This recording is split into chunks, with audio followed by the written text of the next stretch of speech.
Xo'p, hammaga assalomu alaykum.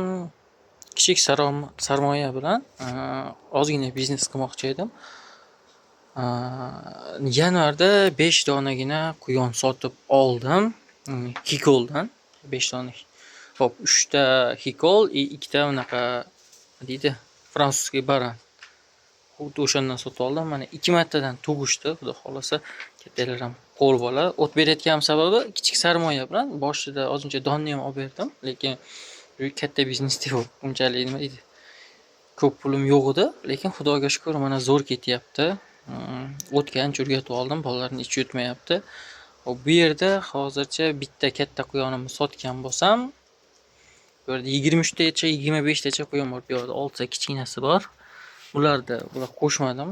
Uncha urushib qolsa, tagida qolib ketishi mumkin. Xullas, endi shu YouTube sahifasini yuritmoqchiman. Shu obuna bo'lib, podpiska bosib qo'yinglar. Quyonlar haqida ma'lumotlar yoki qanaqadir kasalliklar bo'yicha yordam kerak bo'lsa, bemalol murojaat qilaverasizlar.